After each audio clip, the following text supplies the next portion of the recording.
Okay, good evening everyone.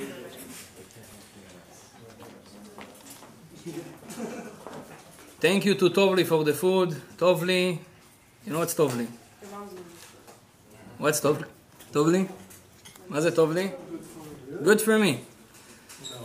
Good for me, good for us, בעזרת השם. I want to talk today. Shalom tzaddik. I want to share with you some ideas I had this week. I was looking in my pocket and I saw that I don't have money anymore. So I decided to search how I'm going to get money. how to be rich. Not just money. Jews doesn't want money. They want to be rich. So, and when I saw in our, the rabbi is talking about money, the Torah talks about money. When I was searching for that, I saw a very interesting thing. Rich people are really respected by the rabbis. But not because the rabbis want donations and stuff like that. Oh, that's right. No. A real rabbi, first of all, they don't take the donations for themselves, this is for sure. Second thing, they said that there was a rabbi, his name was Rabbi Yehuda Nasi. He was the head of Israel, was the chief rabbi of Israel, almost 2,000 years ago. This rabbi, he was rich. I don't know if I don't know who's the richest person today in the world. Bill Gates is already out. He's still there? The Mexican guy. Yeah. Those guys are nothing compared to him. The Caesar of Rome make him the most rich person. Yeah, you were sorry for my English, yeah? He was the most rich person in Israel after the Caesar. He was very rich, he was very intelligent, he was very smart, he was a rabbi, the chief rabbi. And every rich person he saw, he was giving him a respect. The Gemara says, Rabbi Yehuda Nasi mechabed ashirim, Rabbi Akiva mechabed ashirim. Rabbi Akiva also, he was respecting rich people. And the question is, why do you respect rich people? Respect smart people. Give respect to people that worked on themselves. They worked on their character. Something that really we should respect. But a rich person, some people, they were born rich. Their father was a millionaire. He's still a millionaire or a billionaire. And they were born in a rich family. This is also a question I would like to touch. Why does people, some of them, they are born in rich families and others are born in poor families or middle class families?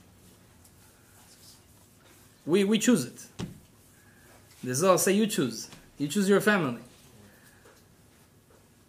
But someone that is born in a rich family, or sometimes the father passed away and you get all the money to yourself, or someone passed away and you get all the money to yourself, or something happened when you win the 649 and then you get money.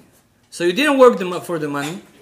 You don't deserve the money even. You can be a bad person and to have money.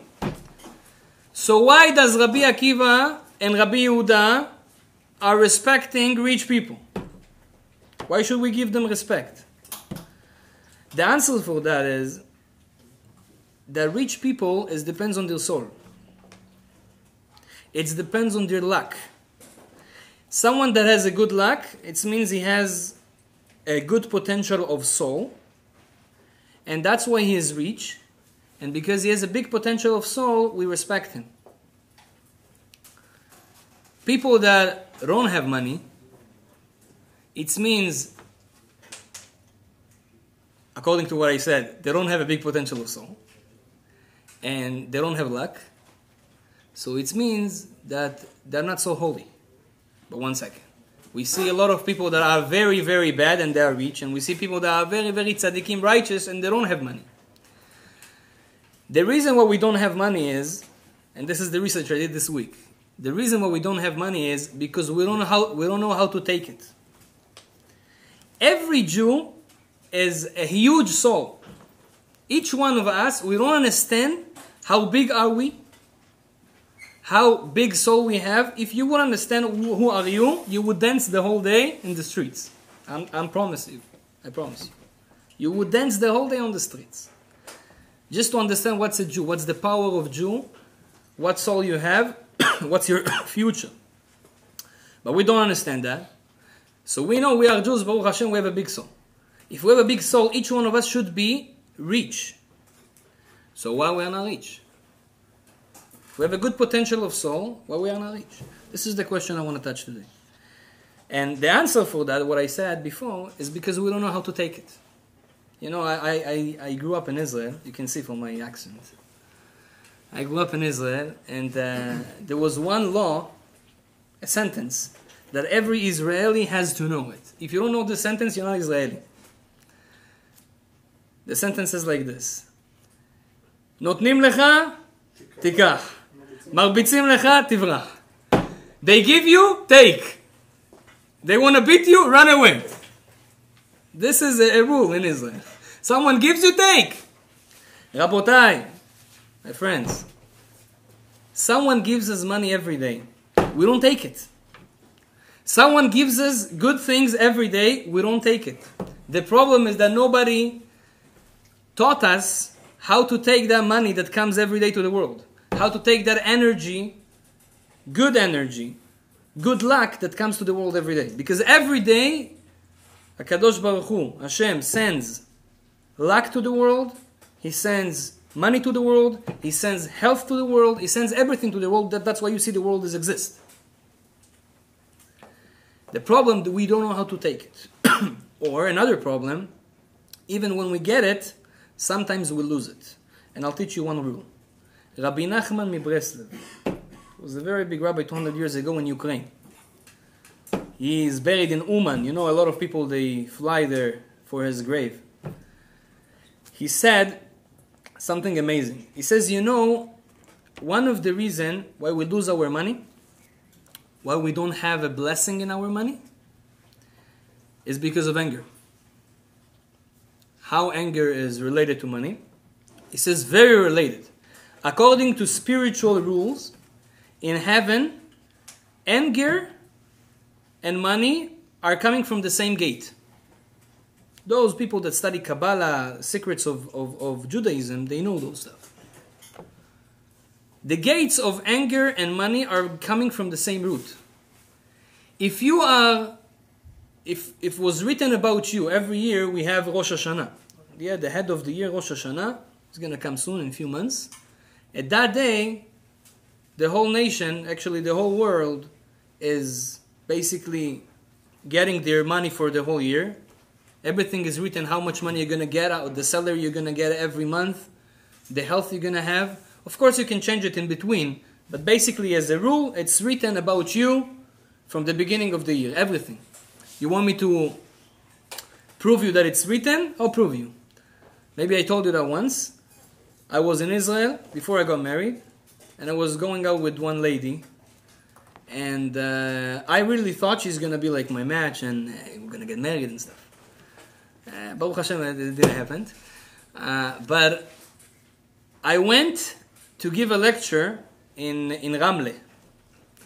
After I gave the lecture, I went to sleep in my friend's house. And he told me, listen, it's 12 o'clock at night, I know, but I have an appointment with a big rabbi. Like something, you know, is a friend of Baba Sali, you know, someone that knows things. He said, fine, I'll go with you. I'm not going to stay alone at home. I went with him. He went inside to the rabbi's house. I see pictures of the rabbi, like, really looks holy.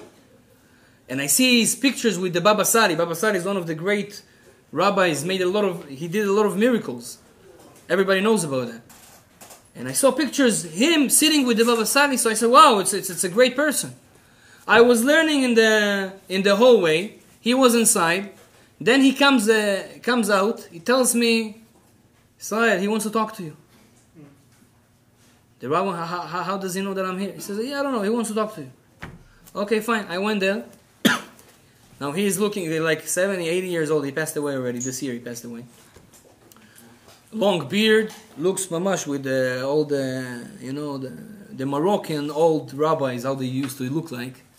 And I'm sitting in front of him, and then he says, what's your name? writes my name. He says, what's your mother's name?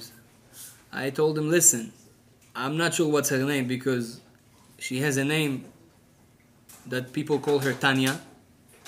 And she called herself sometimes Tatiana. So I'm not sure about the name. So then he says, no, her name is Tanya. He says, okay, if you say. So he says, okay, fine. Then he started to write things. He takes the paper in front of me, and then he says, where do you live? I tell him in Toronto. He is flipping the side of the paper. It's written Toronto. I says, psh, nice. Then he says, he writes another thing, and he asks me, where do you live now in Israel? Where's your place you're staying? So then he takes the paper. I say, Carmiel. He flips, it's written Carmiel. How many kids you have in your family? He says 5. Flips, 5. Few questions like that. Everything on the spot. And then every few times he says, don't worry. Everything is written about you already. That's his words. He shows the books. He had like very old books there. He says, everything about you is written already. And then after he showed me all what he knows, I asked him about that lady. He told me, she went out with another 2 boys before you. If you don't believe me, go check it out. And I checked that out. I said, 2 boys, huh? Why didn't you tell me? He says, how do you know? The rabbi. Wow. But then he tells me, okay, you can go home. I didn't understand what's the point of the rabbi. You call me to your office. You show me you know things. You tell me, don't worry, everything is written. And you send me home. What's the catch? I didn't understand the catch. It took me a few months to understand that. That I had a problem inside my heart. The problem was, it was very hard to me to believe that really everything is written about you already. Who's going to be your parents? What's going to be your luck? How much salary you're going to get? Who you're going to go out with? Everything is written. So 1 second. So are we robots? Everything is already written about us? So he says no. We're not robots. Our life, the tools that we need in our life, everything is already set up. The people that you're going to meet, the places you're going to go, the car you're going to have, Honda or Toyota or Cadillac. Yeah? Only the Russians are it's a Russian car. So, everything is written already. What's not written? Good or bad? What are you going to do with the Cadillac? What are you going to do with this? You're going to come to a shiur? You're going to come to a class? You're going to take people, giving them a ride when they need? You're going to drive to good places, to positive places? Good things or bad things, this is not written about you. This is your freedom of choice in life. The other things, it's not a freedom of choice. Everything is written. I saw it by this rabbi. This is written in Torah. It was very hard for me to believe. But when I saw it in my eyes, then I said, wow. So everything is written. You know what's good about that idea?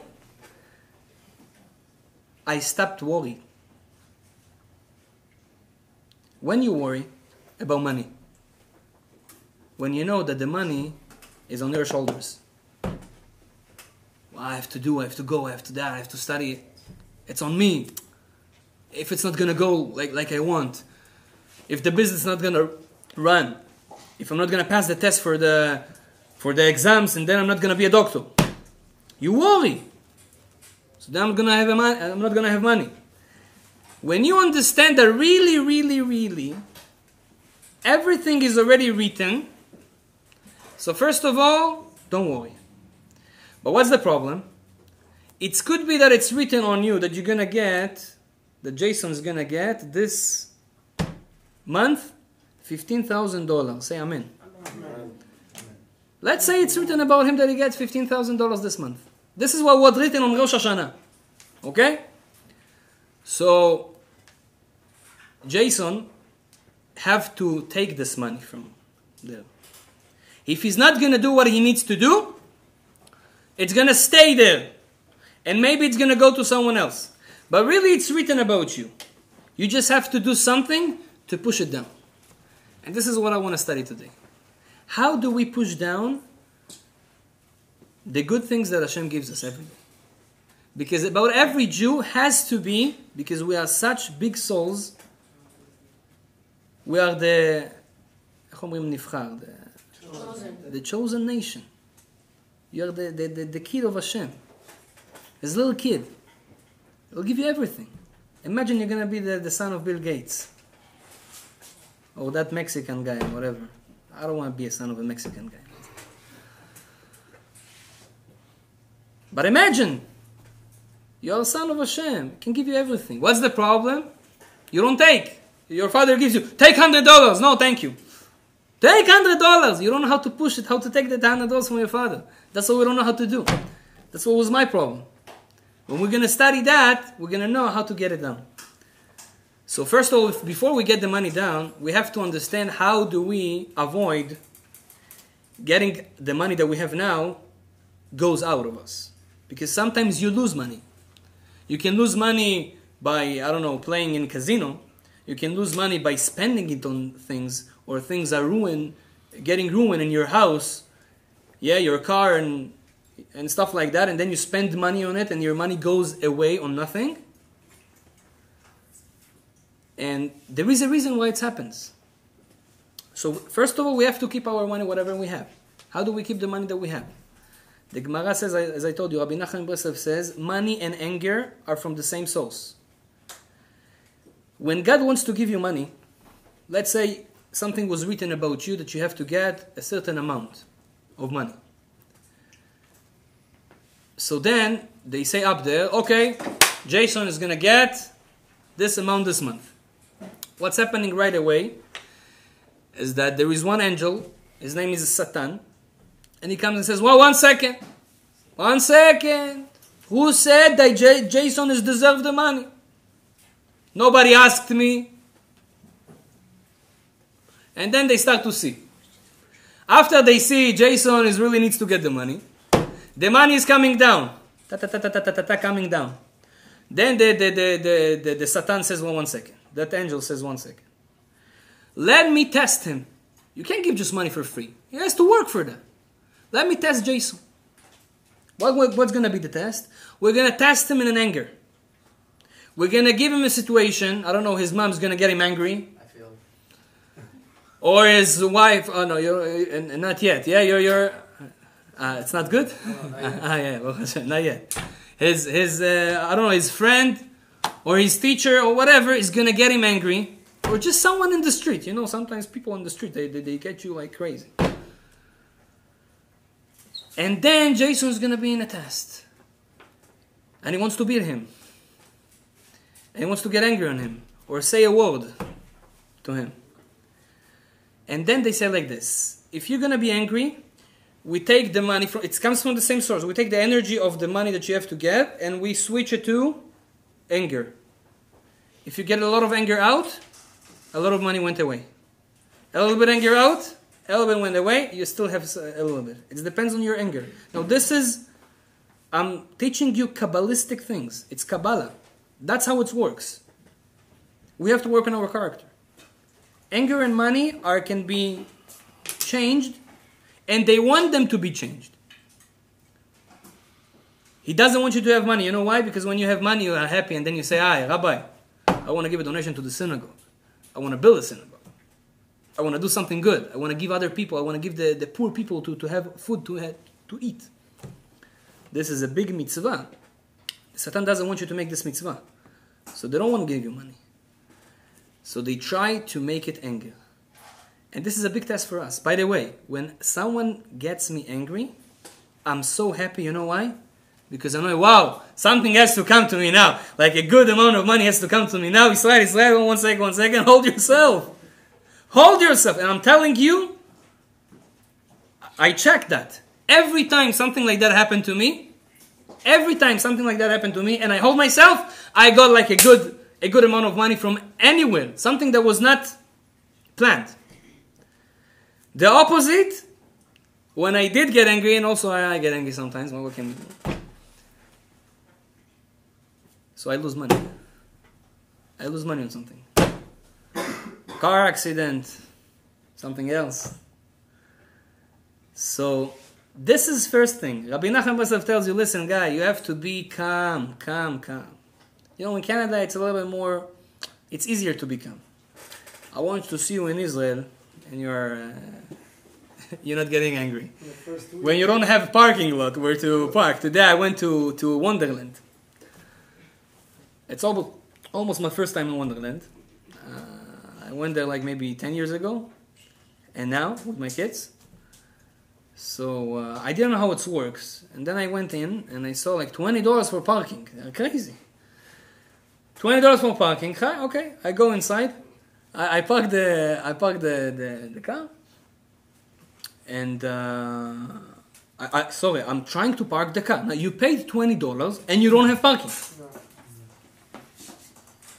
You go more and again, and then you go again and again. I just paid $20 for parking. I don't have parking. Crazy.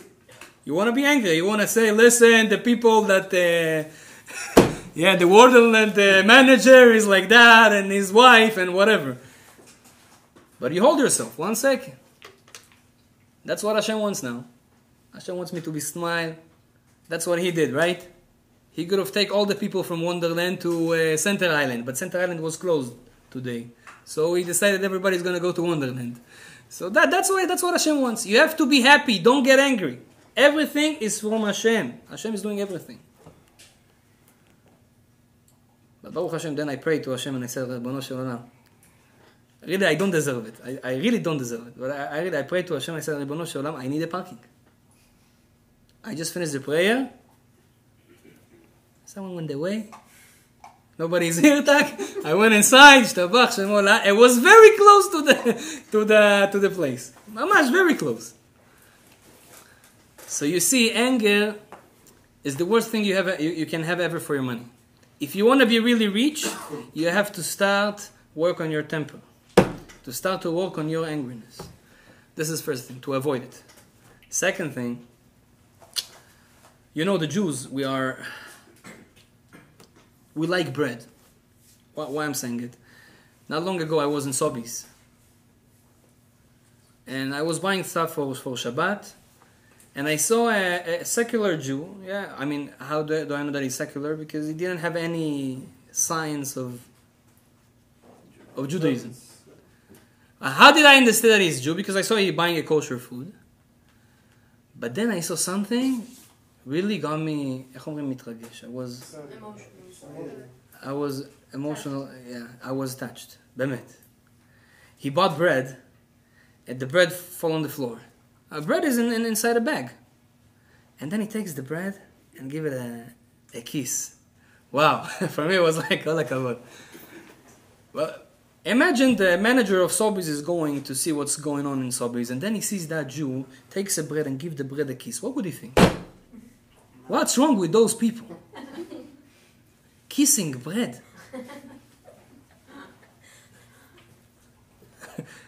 What's the reason they kiss bread? Okay, but he understands the Jews are, he see it every day, the Jews are crazy. But why do they kiss bread? Okay, he's a secular Jew, he's like, he doesn't have a kippah, doesn't have a tzitzit, nothing. He kissed the bread. Why he kissed the bread? So maybe he doesn't know why he kissed the bread. His father was kissing bread, his grandmother was kissing bread, so he was continuing the chain, he was kissing bread also. But really, we have a reason why we kiss the bread. Bread is the holiest food from everything else. The Torah says that inside bread, every food we eat. So let's say you eat meat. Meat has iron, right? So the iron comes to your body. I have iron. Avocado has more iron than meat. Eat a lot of avocado. So some of the foods has like different things that sidan. How you say sidan? Huh? Calcium. Calcium, you have protein, stuff like that. You eat it, Nutrients. and it gets to your body. The bad things go away in the washroom. The good things come inside. When we eat, it's not just physical. We also have a spiritual thing in the food. As you is connected from a spiritual, yeah, you have half. You have physical, we have a body, and you have spiritual, you have a soul. Same thing the food. The food has energy, has a soul. Type of a soul, not like us, but something different. When you eat that food, you get that soul inside yourself. Now there's different types of soul. By the way, this is one of the reasons we're not allowed to eat non-kosher. Let's say to eat a pork. What's the problem with eating pork? No, really. One time I asked someone. He's not keeping anything, but pork he doesn't eat. I says, Achim, people say pork is very tasty. I don't know, I didn't taste it, but they say it's very tasty. You know, with the pizza, it's even better. What's your problem? Eat. I told him, what's your problem? Why don't you eat pork? No, listen, I can't. What? They don't know. One of the reasons we don't eat pork, we have to know what we do. One of the reasons is because that animal has a very bad spirit, bad soul, bad energy. In a physical, the pork is very nice. Chamut kaze is sweet. Especially after you give him a good bath. Yeah. The American, they like porks. They have it instead of cats and dogs. They have porks. Porks, pigs, how you say? Pigs? Well, what's the I never understood. What's the difference between pork and pig? Pork is more for food kind of thing. Ah, for food. Pig, yeah. When you kill him, he becomes a pork. Bacon, pork. But when he's alive, he's a pig. Aye. There's a swine. So, what's the problem to eat the pig, the pork? What's the problem? So he says he has a bad soul. When you eat something, you don't just eat the calcium and the protein and the whatever, the iron. You eat also the soul of that thing. And that soul is connected to your soul. As that his body is connected to your body. By the way, you know, someone that eats a lot of meat, the Rambam, Maimoni, says, is going to be very aggressive. You see some people are aggressive. It's usually those who like meat. Why? Because meat comes from an animal. Animal usually is aggressive. And you become part of it. Right? If you eat, the whole day you eat animals, you're going to be a piece of animal. That's how it is. That's why sometimes we behave like him. No, right. Right, that's, by the way, that's why you see all the kosher animals are like very style, calm, and, you know, they are very, they have good character. Right. Like Neil. Baruch Hashem. You make me happy today. Just was sitting in front of me. So, Be'emet, so why don't we eat pork? Because there's a big soul, there's a bad soul. The pork doesn't have any physical problem. He is okay. He's healthy. He has a problem, a spiritual problem. Same thing with the horse. What's the problem eating horse? They're so nice, they're so beautiful. Has a problem with his soul. When you connected his soul with your soul, that's it. You finished. By the way, giraffe is kosher. Try it. Giraffe. Kosher. But you know what? They don't eat it. Because it's a wild animal. No wild. It's mugan. It's a protected animal. In danger, yeah. They're in danger. And also, how are you going to get to the... to slaughter it? It's like very hard. It's not accustomed as well. Yeah, I know. But so, same thing is the bread. The bread, the spirituality of the bread is the highest spirituality from all foods. You can eat basil, you can eat whatever, you can drink water, you can eat all those things, whatever. You eat fruits, you eat other things. Nothing is going to be compared to bread. Bread has spirituality that nothing has. That's why you see the Jews always eat bread. Kiddush on Shabbat, bread. You have a wedding, bread. You have a brit milah, bread. You have someone passed away, you eat bread. Always you eat bread. Because the bread is the most spiritual food. Now, because it has a big spirituality inside, good energy inside, when it falls on the floor, you have to respect that thing. So that's why you see a bread on the floor, you're going to take it and you're going to put it on a high place. Or you're going to use it, if you can use it. And some people give it a kiss to show it's holy. The Zohar, Holy Book of Kabbalah, says, someone that doesn't respect the bread, the angel of poorness is running after him. And is not going to leave him until he's going to make him poor. That's what the Zohar, the Holy Book of Kabbalah, says. Oh, until he's going to kiss the bread. Someone that doesn't respect the bread. What's doesn't respecting the bread? The Zohar gives an example. You know, on Shabbat, usually, we all eat bread. You go to Sobeys, no frills, whatever, where there's bread, you take. Some people like the bread crispy, you know, crispy. It's very nice. They put it on the plata, to warm it up.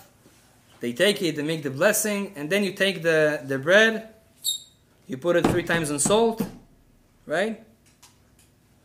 By the way, salt is melach, and bread is lechem. It's the same numerical value as the same letters. Just turn it off to the other side. Lechem, melach. Very interesting. That's why we always have bread and salt together. So you take, and it's very crispy, and then you know there is a difference between the Sephardic and Ashkenazi. Yeah? The Ashkenazi, they're in style. They have a knife, and they do it nice like this one. Each one they give him his own thing, you know. The Sephardim, you go to a Sephardic place, take.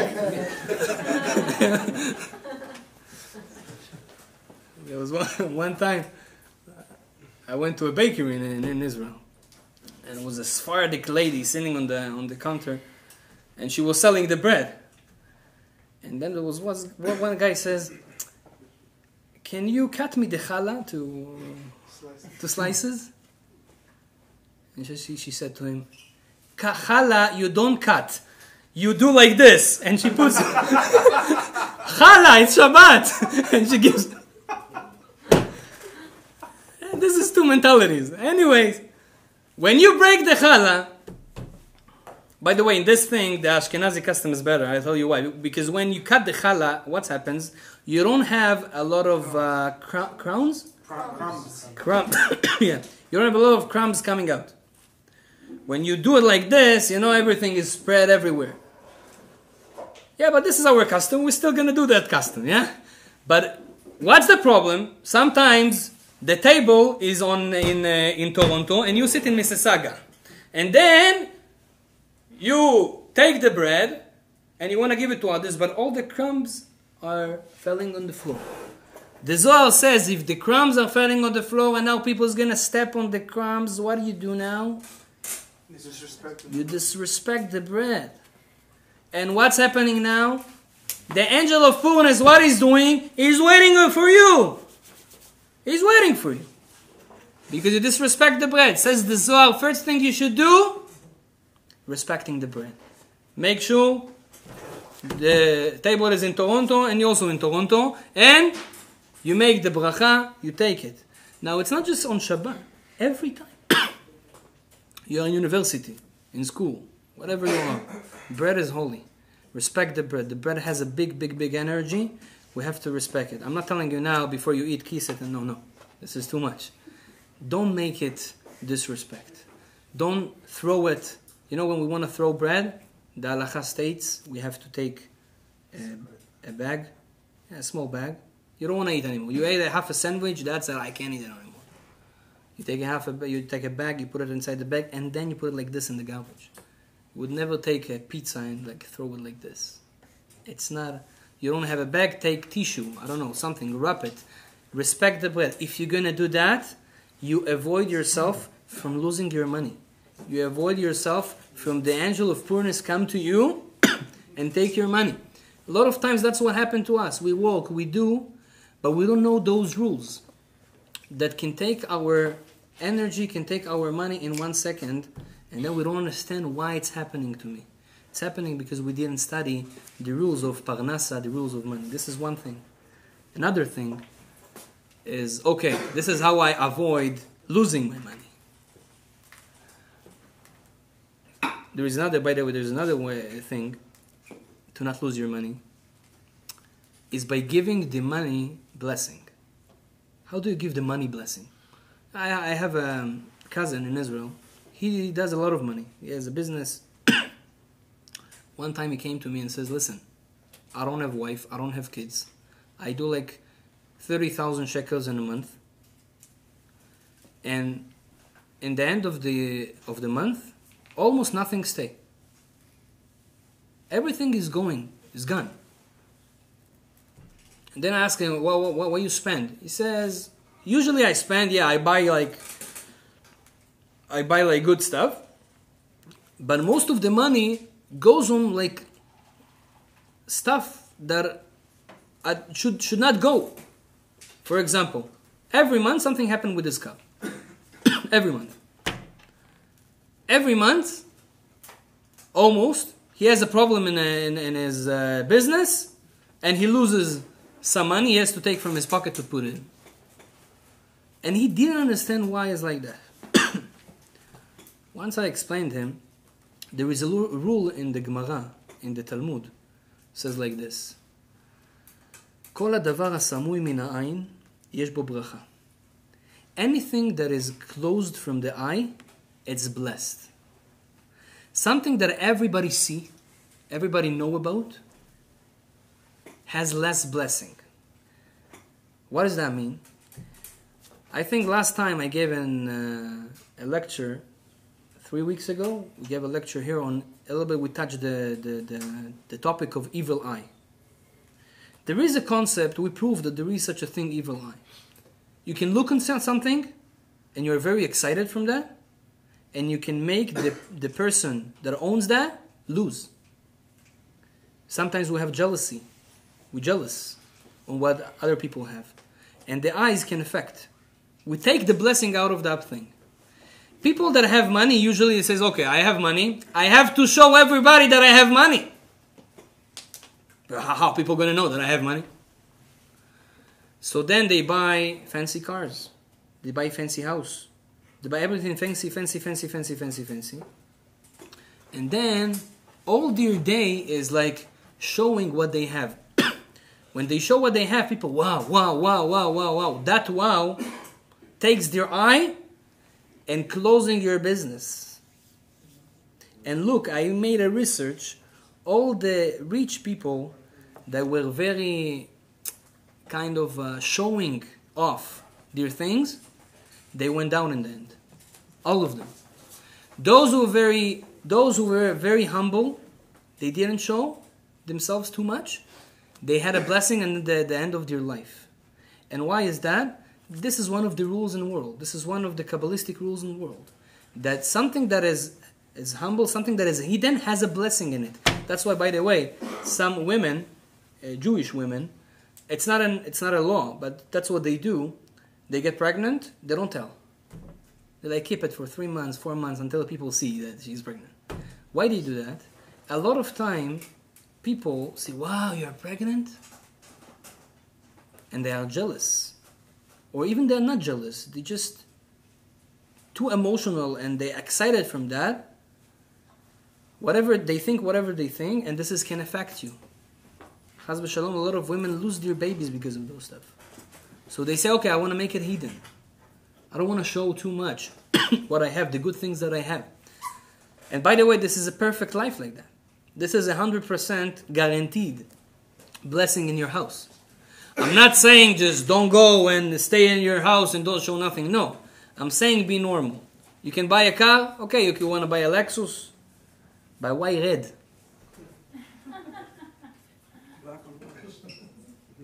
White is good also. White 2018. 2014, 2015 also are good. The new shape.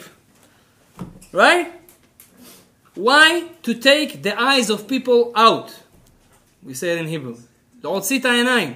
Why? You do bad to yourself.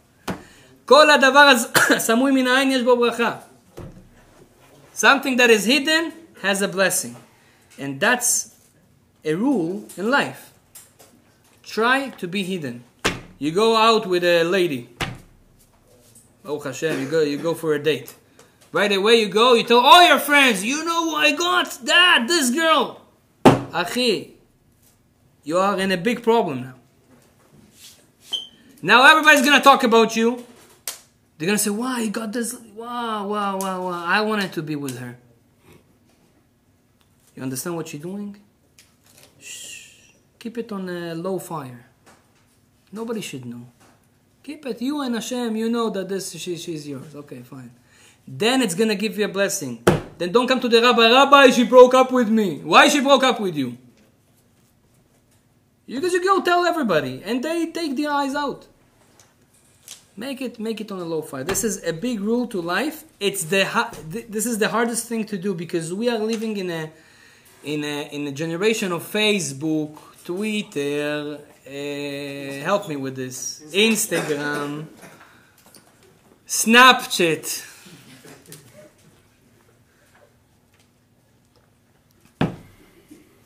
So wow, what's the purpose of those things?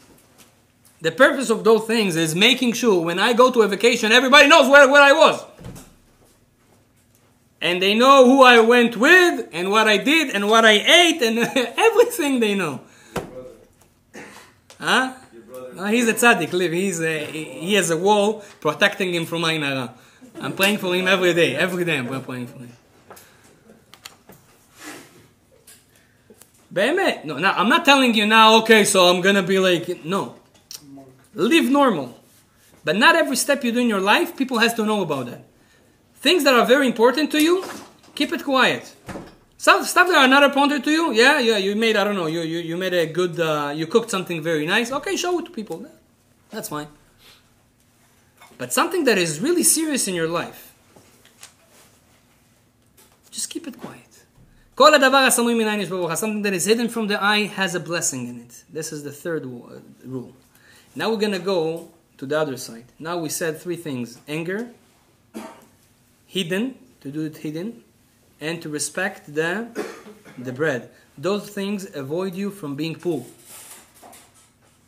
Now, okay, I'm not going to be poor. Don't worry, Rabbi. I know the three rules. I'm going to be rich. I want to be rich. So that's how you get money. There is certain things that we do and we take the money to ourselves. Hashem gives us always, every day, He gives energy to the world. He gives good things to the world. Money, health, kids, everything He brings to the world. We have to take the part that we deserve, the part that we need. How do we take it? One of the things is, you want to have blessing in life, you're not going to have blessing when you are alone. What does that mean? Blessing comes to complete people. What's a complete people? Someone that is alone means he doesn't have friends, or he doesn't have a wife or a husband. He never can get the best blessing to himself. He always gonna miss something. This is first rule. And we see it in the book of laws of Judaism, Shulchan Aruch Even Ezer, the first sentence there says, כל השרוי בלא אישה, שרוי בלא ברכה. Every person that is living without a wife, he is living without a blessing. That's what it says. It's vice versa also. Every woman that lives without a husband, she basically lives without a blessing. One guy came to me and told me, Rav, I'm sorry, all the Torah, I agree. I accept. This sentence, I don't agree. I'm sorry. I have a wife, I know. With the wife, no blessing. When she comes with the MasterCard home and you take it and you fill it, it's gonna like burn you. How many times you use it? No blessing. I know, without the wife, blessing. Cuba, Israel, what? He's right. No, he's right. We see people having fun. We see people good life, and they're not married. Those who are married, they don't have. I'll tell you something about myself. When I got married, I had a big zero in my account. Zero. Baruch Hashem, I didn't have a minus, but I had a zero. When I got married, I don't know where, the money started to come to my account. I'm serious. Somehow it started to come. I didn't understand why, but then I understood. Hashem is looking from there and says, listen, you're alone. What do you need? Your parents give you everything. You're fine. When you have something on you, you took on yourself, okay, now I have to take care of a woman, a wife. Okay, so I have to give her something to eat, right? I have to give her somewhere to live. You can't live with your parents. I have to give you something. You get a blessing in your home. Why? Because you did a step for the purpose of life. Hashem says the purpose of life, the starting of the purpose of life is getting married. Is getting your second soul, second part of soul. This is the second step in life. This is the first step in life. If you don't do that, you don't go for the purpose. Now Hashem says, oh, did you do the purpose of life? You did the first step in the purpose of life. You got a wife, you got a husband? Wow. So you love me, you do what I say?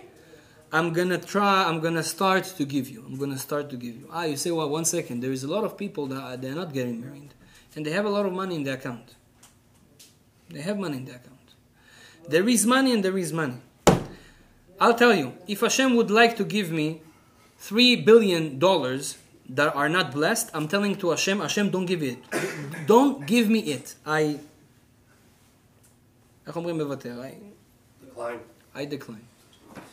$3 billion, which are not blessed, I don't want them. You know why? Not blessed money, you know where they go? They go for health problems, buying Shoppers Drug Mart. Yeah? They're going for Chaz v'Shalom, after people sometimes they have a kid that has a problem. Thousands, few thousands, sometimes millions of dollars goes just to heal him. Problems in life, you lose there, you lose that. I don't need $3 billion that are going to make my life bad. It's not blessed. I want $100 that are blessed. This is what we want. So sometimes you can see people making money, but this money is blessed? You want to have blessed money? Get married. You want to have really blessed money? You can't get married now? Have in your mind, I want to get married. I want to be one. I want to be one. You know that the Gemara says the happiest thing in life, it's the day of the wedding. So for women, I understand. It's really the happiest day. Yeah, there was one kid who was asking his mom, Mom, why did you wear white on your wedding? She says, it was the best day in my life. And he says, okay, so but why my father wear black? Think about it. Funeral.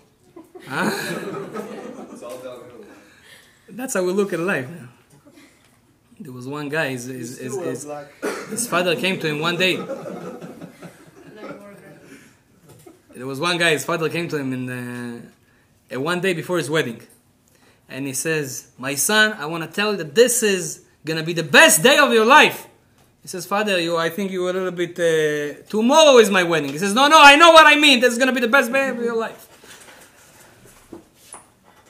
Sometimes the day that you got married, it's the worst, yeah?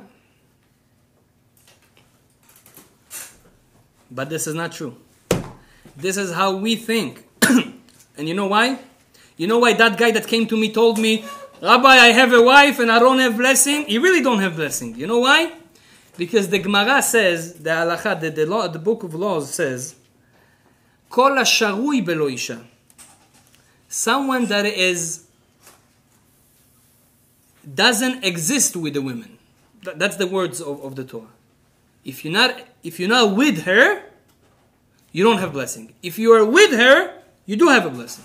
What's that mean? It means you can be married officially, rabbinically, whatever, but you're not with her. There's no love between you. She's not the one that you think about every second in your life. If you're not with her, if you're not united, there's no blessing. And by the way, blessing comes on every unity. Yeah, on every union. What does that mean? People that they don't have enemies, everybody loves them because they're very friendly.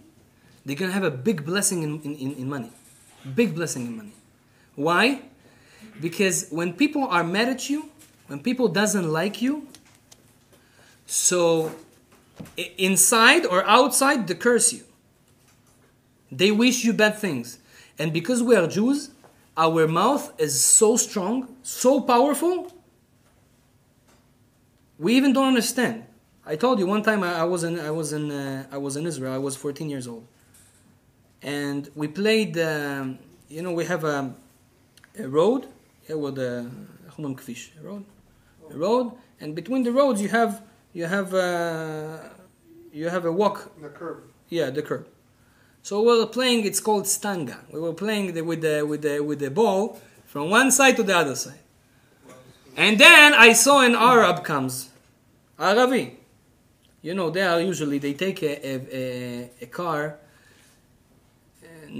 The year of the car is 1991, but they give it like new wheels. They do sunroof. They cut the sunroof by themselves. Yeah, they do their things, and you can know for sure this is an Arab's car. You can see. He goes with the car on a parking lot where we were playing. 120 kilometers by hour. An hour. In the parking lot. Like, want to show off. Look at my car, what car I have.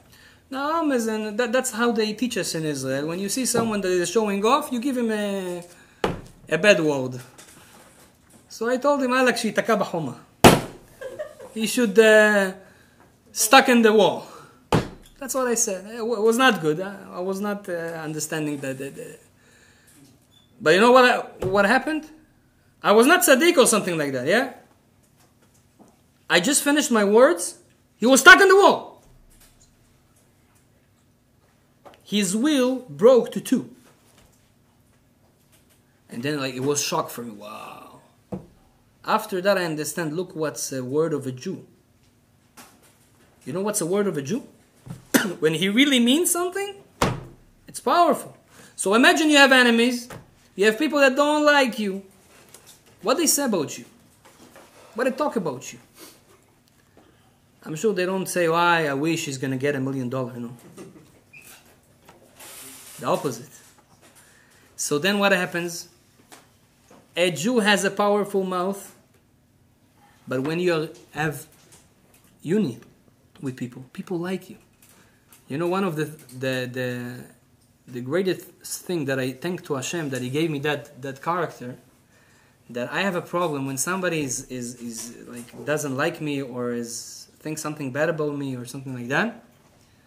I can't live with this. I say, okay, I have to go and make peace, even though I'm right and he is wrong.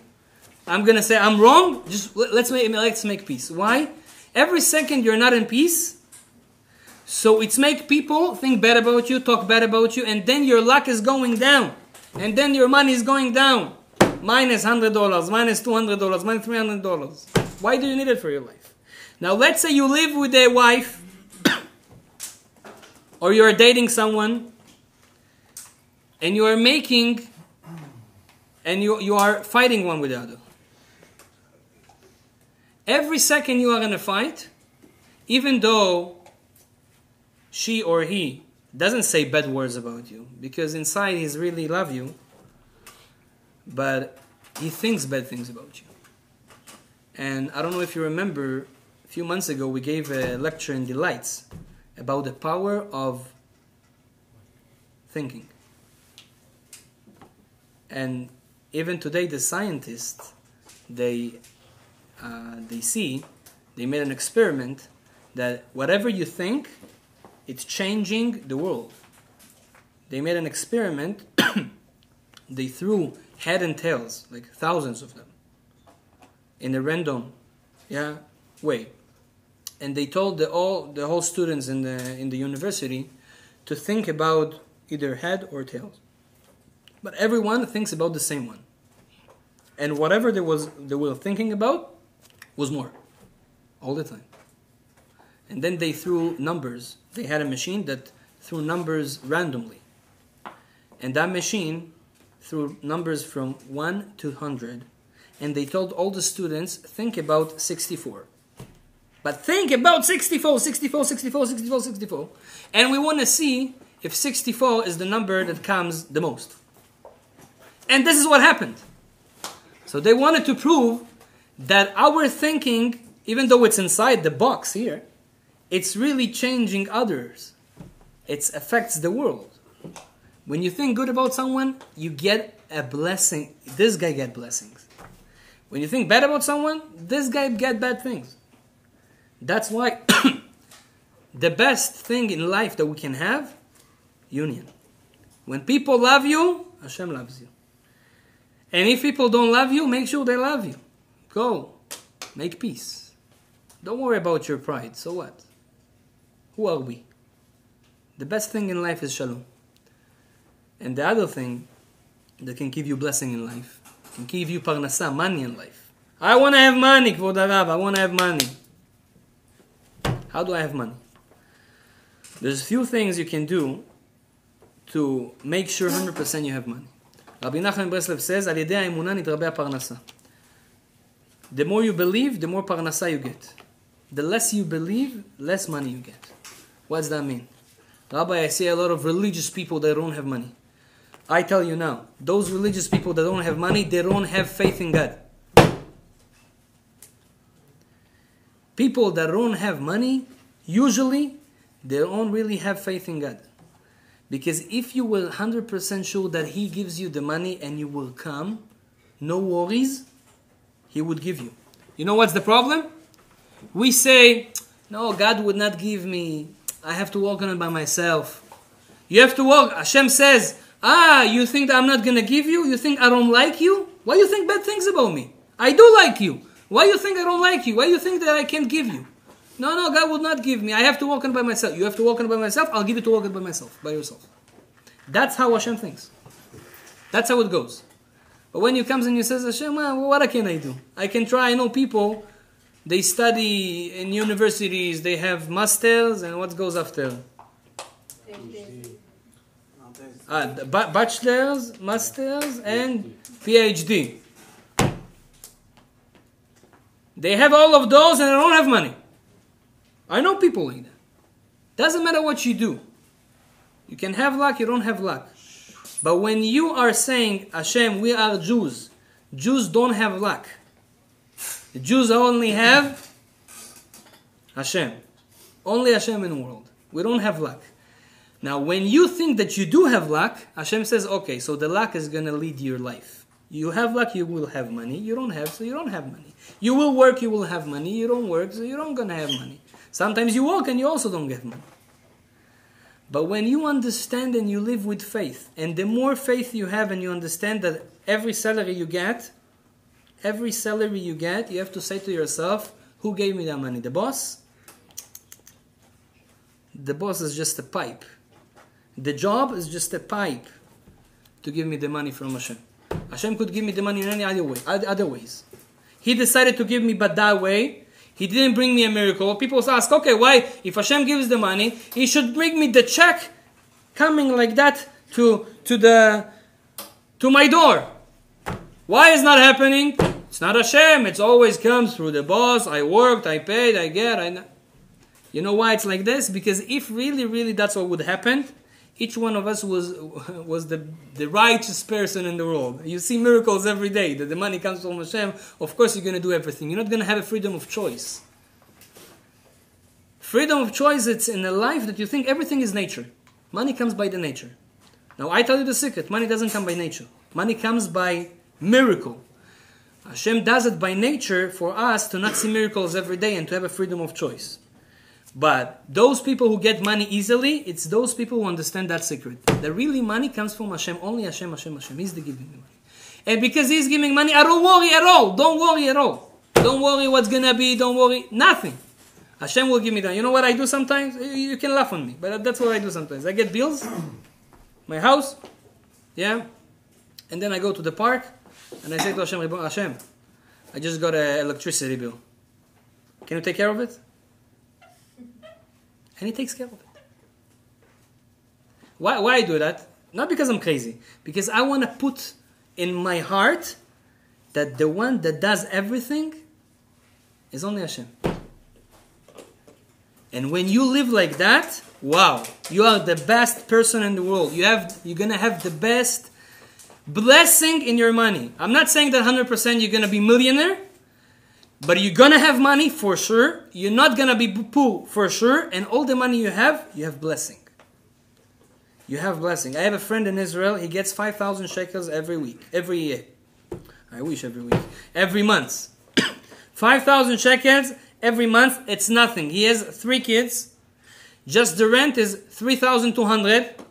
So he has to live with 1,800 shekels. In dollars, it's divided by 3.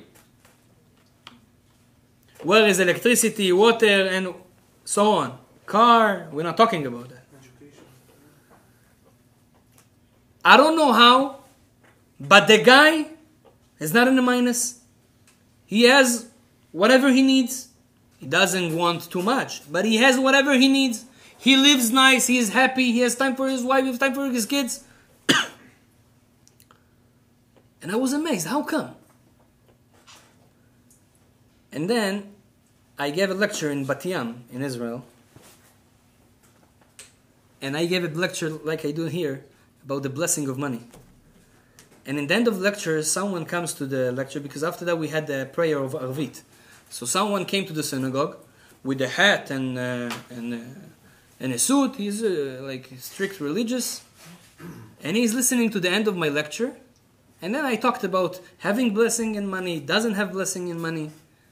And then after the lecture he says, can I say something? I say, yes, please. He says, I want to tell you, like in few words, my story. I won the 649. I was a religious person. I was studying most of the day, just working a little bit, having a nice salary, like a very basic one. And all my brothers also like that. One day I won the 649. It was like, I don't know, 5, 6, 7 million shekels. And he says, from that day my life changed. Why? Because, wow, I won. So I bought a new house. I bought a new car. I got a car for 400,000 shekels, new car. Got it from the dealer. I opened the plastics. He says, but it was late at night, so I didn't have opportunity to do insurance yet. So I said, tomorrow morning I'm going to do insurance. He puts the car in the parking lot. You know, in Israel, it's not like here. Here we have every house has a garbage. You know, you put it in the garage and then you put the garbage out. In Israel, one garbage for the whole city. That's it. One garbage for the whole neighborhood. But it's a huge garbage, you know, the green ones. It's for there. The green ones.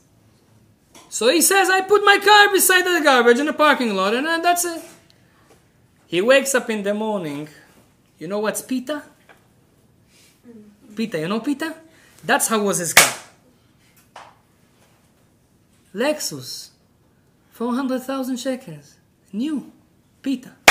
Go to Torah, they put you falafel in. What happened? A drunk guy was driving in the neighborhood and late at night Smash the car to the garbage. You don't have to, just push it up and put it in the garbage. That's it. No insurance. He says in 1 second I saw 400,000 shekels goes away. It means I don't have blessing in the money. He says I started to do businesses. I went to casinos. Before that I didn't know what casino means even. I went to casinos. I went too much into the casinos. I become one of the guys that everybody know in the casino, and I lost all my money. Now I have a minus 100,000 shekels in my bank account, and all my brothers are still studying Torah with the nice families, the regular ones, and everything is good. And he says, why I tell you all that is because I saw what's not having blessing in money. Because really, I stopped doing spiritual things to take my money from there, and I lost everything. I'll give you another secret how to make money really. There's some things that are guaranteed for people that do it, they get money. B'ezrat Hashem, when you're going to get married, the Gemara says, Mi shemechabed et ishto zoche liot ashir. Someone that respect his wife, but really respect his wife, give her whatever she needs, he's going to be rich, 100%. 100%. Rich in what? Rich in money. Okay. Rich in money. She wants something, give her. Talk to her nice. Be kind with her. Same thing vice versa. You want to have blessing, you want to have money, you want to have a good husband that has money, you have money, respect your husband, give him whatever you can give him. Give him love, don't scream at him, don't be angry, never, and everything is okay. Because every scream, every problem you do, you cancel the blessing of money. This is a promise from the Talmud, a promise. In Aramaic, it says, if you respect your wife, your second part, your other half, you're gonna be rich. And I know personally people that Baruch Hashem becoming rich because of that. Second thing, guys, you know Moshe Reichman? Moshe Reichman is a person that passed away a few years ago in Toronto. He was one of the most, he was maybe almost the richest person. He was more rich than Bill Gates back then. He is a religious person. And when he passed away, we went to the ceremony. And I know his kids very good. Very rich people. They donate a lot to our communities, and maybe to those classes also they're going to donate. And in the ceremony, one of the kids, student said, "My father had a lot of money." And I can tell you why. The Talmud says, the Gemara, 2,000 years ago, that someone that is respecting the Shabbat, the day of Shabbat, and he lives out of Israel, those people that live out of Israel, and they respect the Shabbat, still respecting the Shabbat, we're going to understand in 1 second what's respecting, they're going to be rich people. He says, my father, for Shabbat, he was doing everything. The best food, best clothes, best everything. The mood at home. He says, even on Shabbat, he says, I remember, we have so many businesses, he says. Where we're sitting on the table of Shabbat, you know, on Shabbat, someone that really respects the Shabbat would not talk business on Shabbat. It's not allowed. Shabbat, it's a holy day. We have to make it holy. He says, we're sitting on a table, all the kids, each one of us is a manager of a lot of companies, very rich people. And you know, because we are so into business, we started to talk about business at a table. He says, my father, every time he would hear one word about business, stood up and went to the kitchen. Stood up and went to the kitchen. On Shabbat, I don't hear those stuff. I respect the Shabbat. Shabbat is holy. What clothes you wear on Shabbat? You wear regular clothes that you wear on a regular day? Or you wear a suit? You wear, okay, not a suit, but you wear something special. This is my clothes for Shabbat. Hashem gave us that day. It's the most spiritual day in the week. All the blessing is coming from that day. They say that the 3 first days, which is Wednesday, Thursday, Friday, they get energy from the Shabbat that's going to come. And the Sunday, Monday, Tuesday get the energy and the blessing from the Shabbat that was. Like this is basically Shabbat is not the end of the week. It's a weekend. It's not a weekend. It's the middle of the week. This is what gives you the blessing for all the other days. If you are respecting the Shabbat, buying good food, wearing good clothes, doing spiritual things on Shabbat. Really, I'm going, unity, friends, songs, food, kiddush, blessing, really doing things, making the Shabbat, says guarantee. And you live out of Israel. Why it's out of Israel? Because this thing is only for people that live out of Israel. People that live in Israel and they respect the Shabbat, they get other stuff. But money, there is another way to get money. By respecting Shabbat, you get money. And the last thing that you can make yourself rich with is being careful with something that's called Netilat Yadayim. What's Netilat Yadayim? Washing your hands. How does washing my hands bring me money? I don't understand. But really, people that learn Kabbalah, they know that water is the energy of the world. Water is life. Life, without money, there is no life. Living of life is water, is money. Someone that takes the water and uses it for a good purpose, for a mitzvah. Washing his hands. You wake up in the morning, we have all impurity in our hands. All of us. Because our soul went away. How do I know that? You sleep and you don't hear nobody. No one. Nobody. You don't hear nothing. People talking in the same room, you don't hear. Why I don't hear? My ears are here. My eyes are here. Why I don't hear nobody? Because your soul, the most of your soul is not here. And when you come back, we have a certain impurity on our hands. And we have to wash it. The only type of energy of that can wash it, it's only in water. Water has a big power. That's why someone that is really careful, taking the water in the morning, doing the Netilat Yadayim. And if you want to eat bread, we said to respect the bread. What's to respect the bread? Take the bread. How you eat the bread? Right away? Or you... 1 second, hold on. I'll do a bracha. I'm Jew. I'm going to fix that spark, that energy that inside the bread. I'm going to get it to me. I'm going to connect it with that energy. I'm going to get blessing in life. This is something that you do. You are guaranteed that you're not going to have problems with money. You can be calm. You can be no worry at all. You're going to be fine. Because there's someone up there that look at us and says, all the money is in my hands. You're trying here, you're trying there. I can give you in 1 second. Just, you have to know how to take it and how to avoid it going out of you.